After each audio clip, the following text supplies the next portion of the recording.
પત્નીએ રસોડામાંથી બૂમ પાડીને પતિને પૂછ્યું કે બટેટાનું શાક બનાવું કે ભીંડાનું?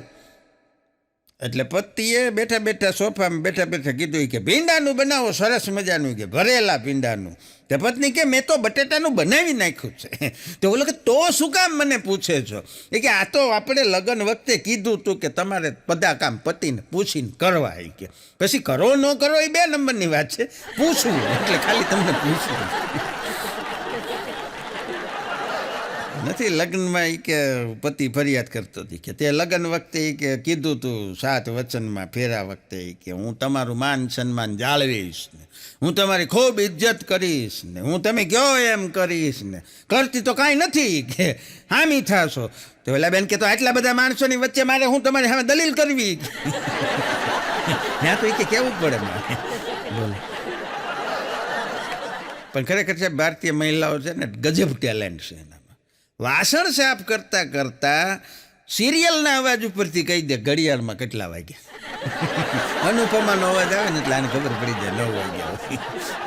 ઘડિયાળમાં જોવા જવાની જરૂર ન પડે. 2 વૃદ્ધ મિત્રો જિંદગી વટાવી ચૂકેલા અને ખૂબ સરસ રીતે જીવન જીવેલા 2 જણા આનંદથી જીવે. નિવૃત્તિનો એક આનંદ હોય છે સાહેબ, ઉંમરની પણ એક મજા હોય છે. 2ને પાછો ક્રિકેટનો શોખ. આમ તો જે હરખા શોખ હોય ને એ જ મિત્રો બને. 2ને ક્રિકેટનો શોખ. એમાં એક મિત્ર છે એને ઉંમરને કારણે ખાટલાવશ થવું પડ્યું, પથારીવશ થવું પડ્યું, બીમારી આવી ગઈ. એટલે બીજો મિત્ર એની ખબર પૂછવા ગયો. ક્રિકેટનો 2ને ગાંડો શોખ એટલે જે ખબર પૂછવા ગયો તો એ મિત્રે જે બીમાર પડ્યો તો એ વૃદ્ધ મિત્રને પૂછ્યું કે ભાઈબંધ તું ગુજરી જા ને પછી કે ઉપર જાને તો સ્વર્ગમાં કાંઈ ક્રિકેટ જેવું છે કે નહીં, અમને પાછા સમાચાર દેજે હોય કે. હે આનંદ કરતા હતા. ખબર કાઢવા આવી રીતે જવાય. અમુક ખબર કાઢવા આવે ને તો આપણને એમ થાય કે ઓલાનો અડધો રોગ મટાડી દે એવી વાતું કરે. હા, અને અમુક ખબર કાઢવા આવ્યા હોય તો એ આપણને ખબર ન પડે. ખબર કાઢવા આવ્યા છે કે આ આપણને કાઢી જાય હમણાં. હા, કેટલા એટેક આવ્યા હતી કે 2 તાવડા એમ ક્યાંક લે હવે 1 રહ્યો. તમે અમને હેરાન કરવા આવ્યા છો, ન આવે તો સારું આવે. એટલે આણે એના મિત્રને કીધું કે ને સ્વર્ગમાં ક્રિકેટ જેવું કાંઈ છે કે નહીં, અમને પાછા સમાચાર દેજે. એટલે ઓલો મિત્ર કે કાંઈ વાંધો નહીં. ખરેખર 2-3 દિવસ થયા ને તો જે મિત્ર બીમાર હતો ને ગુજરી ગયો. બોલો. એ ગુજરી ગયો પછી 3જા દિવસે ઓલો જે મિત્ર ખબર પૂછવા ગયો હતો ને એને સપનામાં આવ્યો. સપનામાં આવીને કીધું કે તારા માટે 2 સમાચાર છે, એક સારા છે એક ખરાબ છે, તું કે સમાચાર આપું. એટલે ઓલાએ કીધું 2 બોલવા માંડ, હાલ જલ્દી બોલવા માંડ, સારા ને ખરાબ 2. એટલે ઓલાએ કીધું કે સ્વર્ગમાં ક્રિકેટ છે, આનંદની વાત છે, અને 2 દી પછી મેચ રાખી છે ને તારે એમાં બોલિંગ કરવાની છે. મેં કે તારું નામ લખાવી દીધું. પણ ખરેખર માણસ સમજાતો નથી. કારણ કે પહેલાં જ્ઞાતિ જોવે, જાતિ જોવે, ઘર જોવે, પ્રોપર્ટી જોવે, દેખાવ જોવે, અને પછી પાછા સગપણ કરીને એમ કે જોડી તો ભગવાન ઉપરથી બનાવે. તો તમે શું કહ્યું? કાંઈ વસ્તુ બાકી તો રાખી નથી તમે. પેલા બધું તપાસ્યું. ખરેખર કુંવારા છોકરા છે ને વાઈફાઈ જોઈ અને શાંત થઈ જાય, પછી મોબાઈલમાં પડી જાય, પછી આજુબાજુની દુનિયા એને કાંઈ લેવા દેવાની ન હોય. કુંવારા છોકરા વાઈફાઈ જોઈને શાંત પડી જાય. પરણેલા છે ને એ વાઈફ આય પત્નીની આંખ જોઈને શાંત પડી જાય. હવે ઊભું ન થવાય એમ. ઊભા હોય તો ખબર પડે હવે બેહાય કે ન બેહાય. એ આ વાઈફાઈ ઉપરથી ખબર પડે. શબ્દ મજાનો. વિદાય વખતે હમણાં એક કન્યા રડતી હતી. એટલું બધું રોતી હતી, એટલું બધું રોતી હતી. એટલે એની મમ્મીએ કીધું કે ઓછું રો બેટા, થોડીક શાંત રહે, નકર પછી બહુ રોશ ને તો મેકઅપ વિખાઈ જાય. મેકઅપ વિખાઈ જાય ને તો જાને એમનામ પાછી જાહે. શાંત પડી જાય પછી સામે. છોકરા એમ કહેવા હોય છે રોમિયો છાપ. સડક ઉપર બાઇક લઈને નીકળી જાય ને સાહેબ એવી બેફામ ચલાવે ને એમાં એવા સ્ટન્ટ કરતા હોય બાઇક ઉપર ને એમાંય જો સામે છોકરીઓ આવતી દેખાય તો એવા સ્ટન્ટ મંડે ને કરવા. હા હા, જાણે ઓલી છોકરી એની ફૂલ સ્પીડમાં જતી બાઇક ઊભી રખાવી અને ન્યાન્યાને એને કહી દેવાતી હોય ઓહો હો તમે તો કેવું સરસ મજાનું બાઇક ચલાવો છો, હું તો આયા ને આયા તમારા પ્રેમમાં પડી ગઈ, આઈ લવ યુ. લે નો કે હા, ટાંગા ભાંગી જાય. પડો અઘરા છે છોકરા અત્યારના. અઘરા છે. પહેલાંના છોકરા છે ને ચહેરા ઉપર થોડીક દાઢી રાખતા. હા, ચહેરા ઉપર થોડીક દાઢી રાખતા હતા. હવેના છોકરાઓ દાઢીમાં થોડોક ચહેરો રાખે, એમાં થોડુંક મોટું દેખાતું, એટલી બધી દાઢી રાખે. એક બેને એના પતિને કીધું કે આપણે કૂતરું પાળવું છે. તો ઓલા ભાઈ કે ના ના, હવે એ ન કરાય, કે રહેવા દે. એ બેન કે ના ના, એ કે આપણે કૂતરું પાળવું છે, સરસ મજાનું, કે એક બચ્ચું લઈ, કે એને પાળી પોષીને મોટું કરશું. ઓલા ભાઈ કે પણ શું જરૂર છે? ત્યારે એ બેને કીધું કે લે, તમે આખો દી કે ઓની ઓફિસે વયા જાઓ, પછી મારી સામે કોઈક પૂંછડી પટપટાવે એવું જોઈ ને. કઈ ઓલાને ખબર આપણે કઈ કેટેગરીમાં છે. એક દર્દીએ હમણાં ડૉક્ટરને ફોન કર્યો, ઓર્થોપેડિક સર્જન હતા. એ કે હલો ડૉક્ટર સાહેબ, એટલે ડૉક્ટરે કીધું કે બોલો. એ કે મને કમરમાં બહુ દુખાવો થાય છે. તો ડૉક્ટરે 2 ઓપ્શન આપ્યા, કોણ બનેગા કરોડપતિની જેમ. એ કે નિદાન આપું કે સલાહ આપું. તે ભલે દર્દીએ પાછું પૂછ્યું, એ કે નિદાનમાં અને સલાહમાં શું ફેર હોય? તો ડૉક્ટર કે સલાહ મફત હોય, નિદાનના પૈસા થાય. તો દર્દી કે તો સાહેબ સલાહ આપો, કારણ કે મફતનું તો પહેલાં જોયું મળે ને. એ કે સલાહ આપો. એટલે ડૉક્ટરે સલાહ આપી કે મારી સલાહ એ છે કે તમે અત્યારે ને અત્યારે હોસ્પિટલ આવી નિદાન કરાવી દો. ભૂલ તો ફેરવી ન્યા જ લઈએ. પગો મને કહેતો હતો, મને કે ભાઈ આ સોશિયલ મીડિયા છે ને, ફેસબુક છે, ઇન્સ્ટાગ્રામ છે, ટ્વિટર છે, ટિન્ડર, મને કે એ બધામાં તમે જેવું જોવો ને પછી કે એવી જ એડવર્ટાઈઝ તમારી ઉપર, એ કે મને થકવાડી દીધો. એ કે મેં કીધું પણ થયું હું? મને કે થોડાક દી પહેલાં એ કે મેં ફેસબુક યુટ્યુબની અંદર એ કે ખાલી એમનામ સર્ચ કર્યું હતું લક્ઝરી જાહેરાત. હા, એના માટે મેં ખાલી સર્ચ એટલું કર્યું હતું યુટ્યુબમાં, હેલિકોપ્ટરની કિંમત શું ગણાય.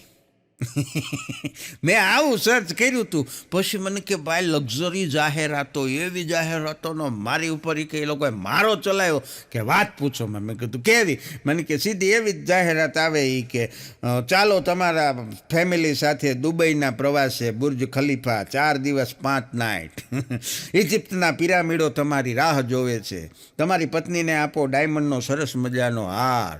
આવી બધી મારી કે નકરી લક્ઝરી જાહેરાતો આવે, કે આપણી કે ઓકાત નહીં. અને મને થકવાડી દીધો. મને કે બંધ નથી થતું. મેં કીધું 1 મિનિટ મોબાઈલ દે.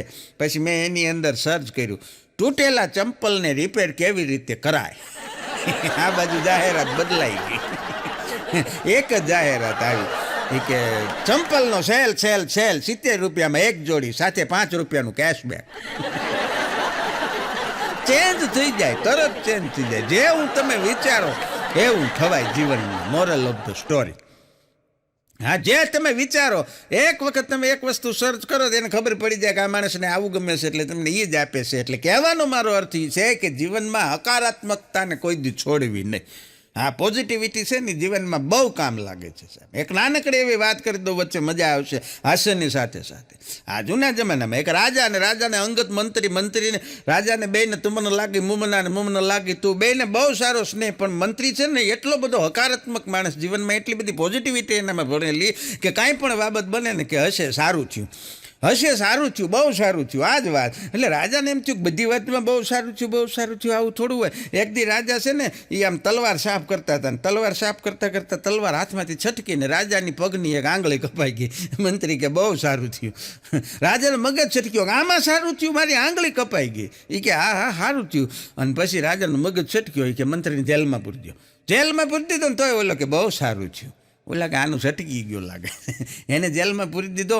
એક દી રાજા શિકારે ઉપડ્યો, શિકાર કરવા માટે જંગલની અંદર ગયો, ઘોર જંગલની અંદર આગો નીકળી ગયો. જંગલમાં વસનારી પ્રજા, હા એણે તો કોઈ આ માણસની જરૂર જ હતી બલિ ચડાવવા માટે. વાહ, માણસ આવી ગયો એટલે એને તો પકડીને ચડાવી દીધો બલિના માછડે. અને જોયો, કારણ કે બલિ માટે આખો પૂર્ણ પુરુષ જોયું. આને કપડાં ઉતારે ને તે ખબર પડી પગની આંગળી નહોતી.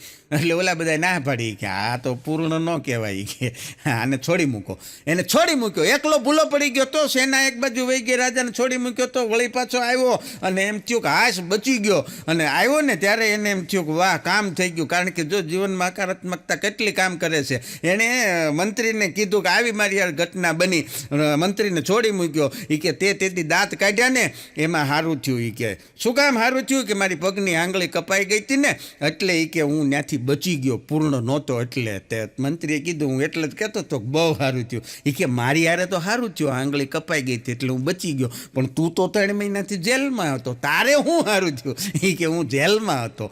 માની લ્યો કે હું જેલમાં ન હોતો તો હું તમારી યારે આવ્યો. તમે અપૂર્ણ હતા, તમારે એક આંગળી નથી, હું તો પૂર્ણ હતો ને, મારી બલી ચડી જાય. એના કરતાં જેલમાં હતું એ સારું હતું. બસ આ હકારાત્મકતા જીવનમાં આવી જાય ને સાહેબ, હા, તો હાસ્યની સાથે સાથે જીવન ખૂબ સરળ છે. હા, અને હમણાં એક છોકરી પિયરમાં ઝઘડો કરીને આવતી રહી, બોલો. હા, પિયરમાં ઝઘડો કરીને આવતી રહી એટલે મમ્મીએ કીધું કે બેન એમ આવી હાવ નાની નાની વાતોમાં એમ તું ગમે ત્યારે સસરાનું ઘર છોડીને અહીં આવતી રહે, એ સારું ન કહેવાય. શું થયું તું? એટલે મમ્મીએ કીધું કે લે એના ઘરે એ કે એને મમ્મીનો ફોટો હતો, એને એ કે સુખડનો હાર પહેરાવ્યો હતો, ગલગોટાનો હાર, મારી મમ્મીને નહીં.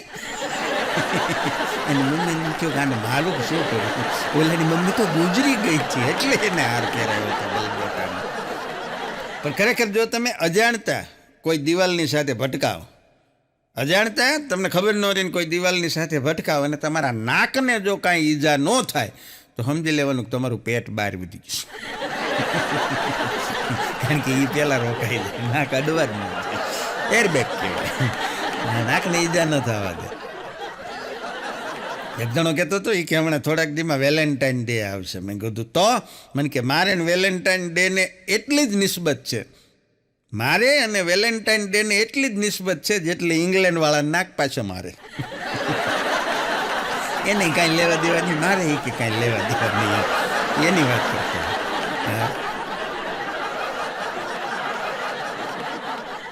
પણ ઘણા એટલા બધા વેવલા પ્રેમીઓ હોય ને, વેવલા, હા, એ વેવલા પ્રેમીઓ વાતો કરતા હોય ને તો એની વાતોમાં ગમે ત્યારે આમ ઓલા ડિસ્કવરી ચેનલવાળાની કોમેન્ટેટરનો આત્મા ઘૂસી જાય. એને જંગલી રીછ ને જંગલી ભૂંડ ને હિપોપોટેમસ ને એ બધું સરસ સરસ લાગવા મળે. અને આવા વેવલા પ્રેમીઓ પાસે બેસી અને ટાઈમ ખરાબ કરવો એની વાતો સાંભળી, એની કરતાં કોઈક ચાઇનીઝ ધર્મગ્રંથ વાંચી લેવાય. કારણ કે સમજાવવાનું તો ઓલું નથી, આ નથી. આવા વેવલા પ્રેમીઓ અમુક બેનું છે ને, નવા નવા ખાસ કરીને તાજા પરણેલા હોય, હસબન્ડને ટૂંકમાં હબી કે, હબી હસબન્ડનું ટૂંકું નામ. એ કીધું હબી હું? એ કે હલી નો હકે, સલી નો હકે, અને બી ને રે, એ હબી. હા, તારો હબી.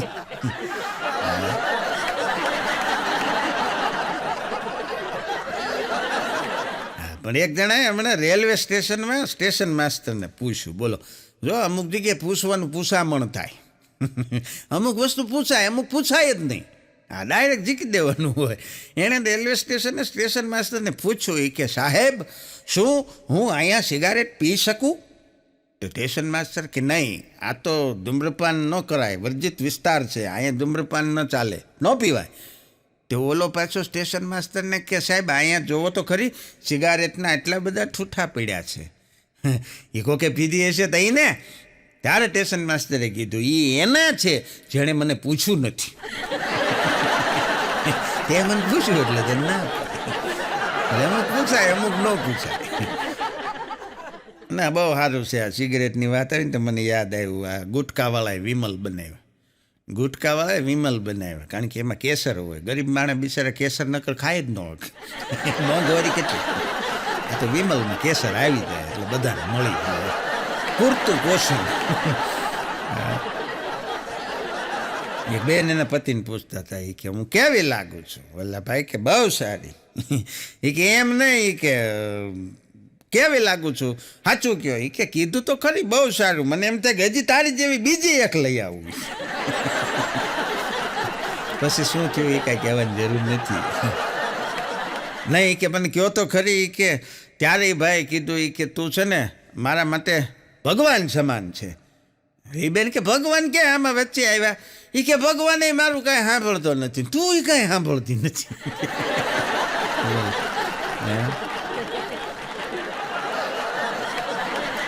એક બેન કહેતા હતા, જો આમાં કેટલી બધી બુદ્ધિ બેનમાં, જો એને પતિને કહેતા હતા કે તમને ખબર છે મેં ગયા અઠવાડિયે કે લોટરીની ટિકિટ લીધી હતી. એ કે મને એની અંદર કે 1 કરોડ રૂપિયાની લોટરી લાગી. ત્યાં તો ઓલાએ બધા કામ પડતા મૂકી દીધા. હા 1 કરોડની. પછી કે લઈ આવી, કે ગઈ બીજા જ દિવસે કે હું ગઈ લોટરી જ્યાંથી ખરીદી હતી દુકાને ગઈ અને ટિકિટ આપીને કીધું કે આ મારું ઇનામ. કે હા બેન તમારું ઇનામ છે, તમને મળી જશે. કે 25 લાખ રૂપિયા એની અંદરથી ટેક્સ કપાશે. તો બોલો કે હા એ તો નિયમ પ્રમાણે સરકારી ટેક્સ જે હોય એ કપાય. કે એમ થોડા કપાતા હશે, 25 લાખ રૂપિયા લઈ જાય. કે તો કે પછી હું તો મેં કર્યો ઘા. કે ટિકિટનો 25 લાખ રૂપિયા હું નહીં ભરું, લાય મારા 100 રૂપિયા પાછા. ટિકિટ એના મોઢા ઉપર મારી, હું કાંઈ થોડી તેમ છું. ટિકિટ એના મોઢા ઉપર મારીને 100 રૂપિયા પાછા લઈને વહી આવી. બોલ. એક જણો ગામના પાદરે બેઠો બેઠો કહેતો હતો, હા કે અમારા ગામમાં કે ટોયલેટ તો આવ્યા પણ સરપંચ ખાઈ ગયા. કીધું ગ્રાન્ટ ખાઈ ગયા કહેવાય, ટોયલેટ ખાઈ ગયા ન કહેવાય. વાક્ય રચના તારી ખોટી છે. પત્ની આમ ઊભી એક્ટિવાની ચાવીથી આમ કાન ખંજવાળતી હતી, આમ કરે. એટલે એના પતિએ કીધું કે સ્ટાર્ટ ન થતું હોય તો ધક્કો મારું. કેમ જાણે આ ઇગ્નિશન ચાવી દીધી. એક પતિને ઇમરજન્સીમાં હોસ્પિટલ લઈ ગયા. હોસ્પિટલ લઈ ગયા એટલે એને ઓલા ડૉક્ટરોએ તપાસવા માટે કીધું કે આમનું બ્લડ ગ્રુપ કયું છે. હા આમનું બ્લડ ગ્રુપ કયું છે. એટલે ઓલા ભાઈ તો થોડા આમ કાંઈક બિચારા બોલી નહોતા, એકદમ માંડ જતી એટલી શક્તિ ભેગી કરીને એની પત્નીને બોલાવી. કે બ્લડ ગ્રુપ ખબર હોય તો ચેક કરવામાં અમારે સમય ન બગાડવો પડે એમ. એટલે એની પત્નીને પાસે બોલાવી, પણ હું કીધું નાણે હું સમજ્યું એ ઓલા કોઈને કાંઈ ખબર ન પડી. અને એ લોકો એની રીતે મંડ્યા બ્લડ ગ્રુપ ચેક કરવા. એ બ્લડ ગ્રુપ ચેક કરવામાં વાર એટલી બધી લાગી, એ ભાઈ ગુજરી ગયા. પછી ઓલા લોકોએ પૂછ્યું કે તમને કે કાંઈક નજીક બોલાવીને કહેતા હતા ને, શું કહેતા હતા? તો એ ઓલા બેને કીધું કે જવા દો ને, આખી જિંદગી નકરી કે સલાહ જ દીધે રાખી, મરતા મને સલાહ જ દેતા હતા. કે બી પોઝિટિવ. એલા કીધું એનું બ્લડ ગ્રુપ કહેતો હતો. એક જણો મોડે સુધી હુવે, રોજ ઉઠે નહીં 9 વાગ્યા સુધી. એટલે એની પત્ની ખીજાય કે ઉઠો હવે, 9 વાગ્યા સુધી હોઈ રહ્યો છો, તમને જોઈને પછી આ મુનિયો શું શીખશે. એના છોકરા આમ જોઈને કીધું. તો ઓલો બિચારો માઇન્ડ ઉઠ્યો, લઈને બેઠો મોબાઈલ. મૂકો મોબાઈલ. કે તમને જોઈને પછી આ મુનિયો શું શીખશે. કે તો ઓલો એમ નામ લાંબો થયો. કે જલ્દી નાવા જાવ. કે 10 વાગ્યા સુધી નાવા નથી જતા, તમને જોઈને આ મુનિયો શું શીખશે. વાતમાં મુનિયો લઈ આવે. તો ઓલાનો મગજ હતી ગયો કે આજ તો મુનિયાને પૂછી જ લેવું છે. આયા મુનિયા તું મને જોઈને શું શીખીશ? મુનિયો કે હું તમને જોઈને એટલું જ શીખીશ કે લગ્ન ન કરાય. વાતમાં મુનિયો શું શીખશે, મુનિયો મેઇન મુદ્દો જ શીખે.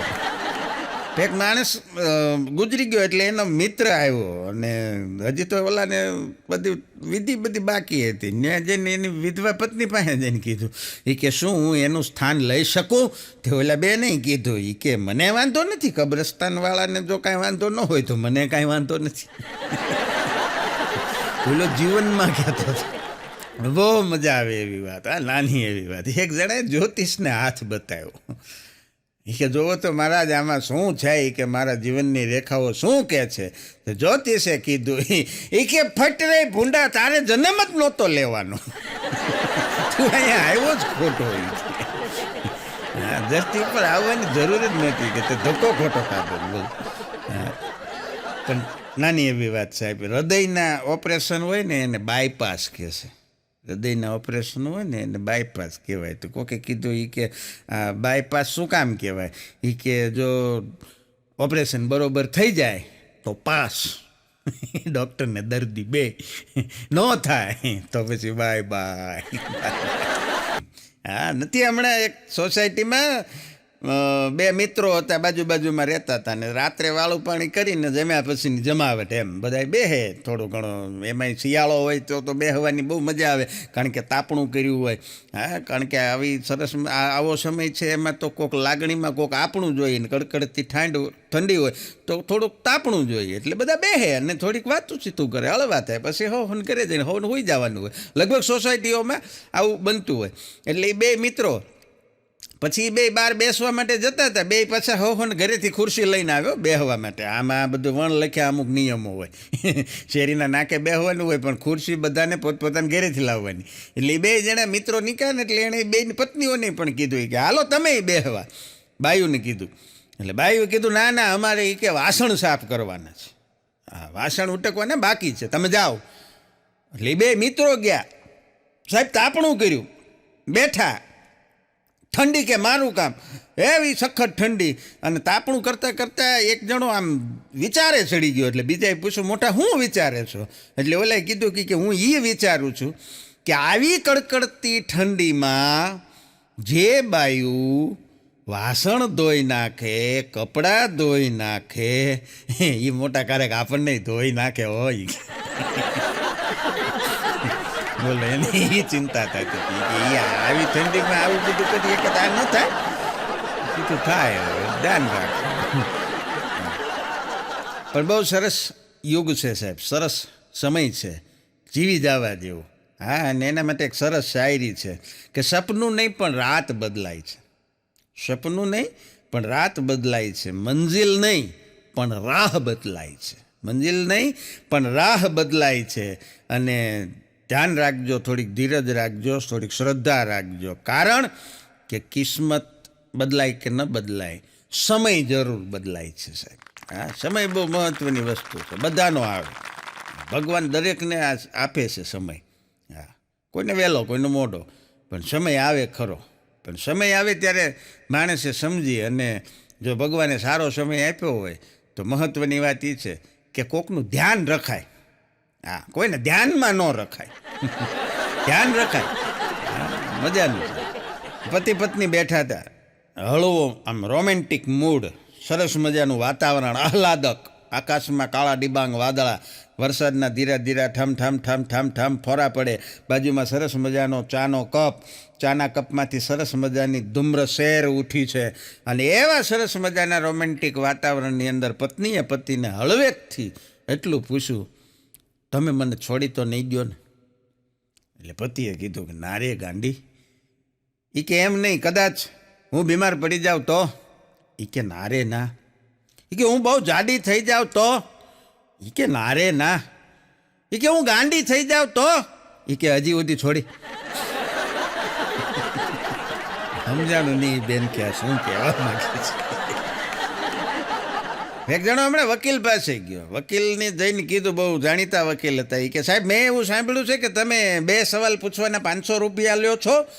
એ કે 2 સવાલ પૂછવાના તમે 500 રૂપિયા ફી લ્યો છો, વાત સાચી? વકીલ કે હાવ સાચી. હાલ બોલ બીજો સવાલ શું છે? એક તો થઈ ગયો તો. પણ લગ્નમાં હમણાં એક જગ્યાએ સરસ મજાનો દાંડિયા રાસનો પ્રોગ્રામ હાલતો હતો, રિસેપ્શન હાલતું હતું, જમણવાર હાલતો હતો, ઠંડીનો સમય હતો. અને એમાં એક જણો સરસ બધું બેઠો જોતો હતો. એમાં એક સુંદર મજાની એક છોકરી યુવતી આવી અને ઓલો બેઠો હતો ને ખુરશી ઉપર, ત્યાં જઈને કીધું, એ કે તમારે નાચવું નથી? તે ઓલો ઊભો થઈ ગયો. એ કે હા નાચવું છે ને.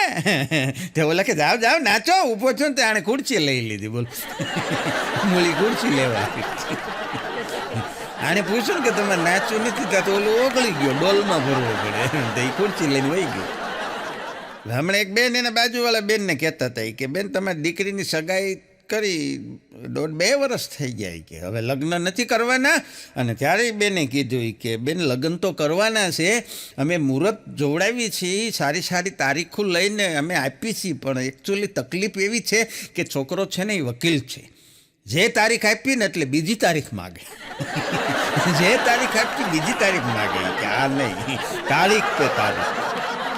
ગુજરાતી ભાષાની મજા છે સાહેબ. હા, ગુજરાતી ભાષાની કેવી મજા છે જો સમજાઈ જાય તો. હાસ્યના પ્રકારો જે છે, satire, parody, wit humour, black humour, એમાં બહુ મજાનો પ્રકાર જો સમજાઈ જાય ને તો અહીંયા ને અહીંયા. હા, વિદ્યાર્થીને પ્રશ્ન પૂછવામાં આવ્યો કોલેજની અંદર ગુજરાતીના વ્યાકરણનો કે તમને મળીને આનંદ થયો.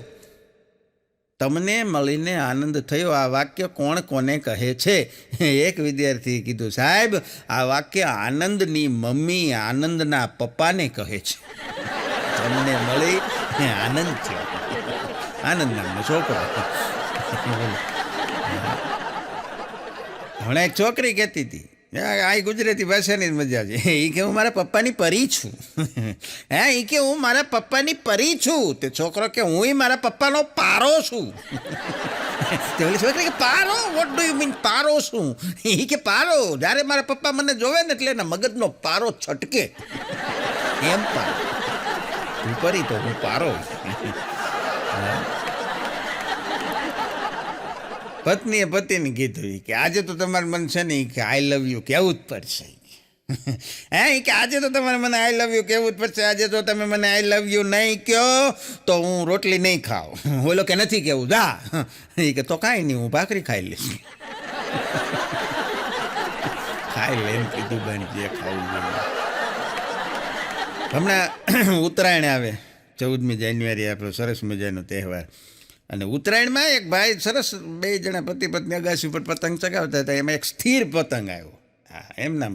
એટલે એને એમ થયું કે આને ઘડીક આપવું એની પત્નીને, કારણ કે એ બેન તો ફિરકી પકડીને ઊભા હતા. એકચ્યુઅલી એની ડ્યુટી એ હતી. પણ ઓલા ભાઈને એમ થયું કે લે તુંય ઘડીક ઉડાડી, કે લાય ફિરકી હું પકડું. એટલે ચેન્જ થઈ ગયા. એ બેનને ફિરકી પકડી હતી, એને પતંગ ઉડાડવા આપી દીધો, અને ભાઈએ ફિરકી પકડી. એમાં સ્થિર પતંગ હતો, પણ ખબર નહીં થોડીક વારમાં પવન ધીમો પડ્યો એટલે પતંગ નમ્યો ને એટલે ઓલા ભાઈએ કીધું કે ઠુમકા માર, ઠુમકા. તે ઓલા બેન ઊભા ઠુમકા મારવા.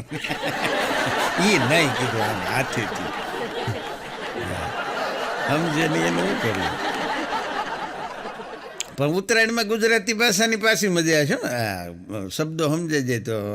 બાજુમાં રહેતા હતા સુરેશભાઈ મહેશભાઈ. તો સુરેશભાઈ હાથ પાડ્યો, ભાભી મહેશભાઈ ક્યાં ગયા? એટલે ભાભીએ કીધું કે લે એ તો ક્યારના ઉપર પહોંચી ગયા, તમારે નથી જવું. અગાશી કોઈ બોલ્યું જ નહીં.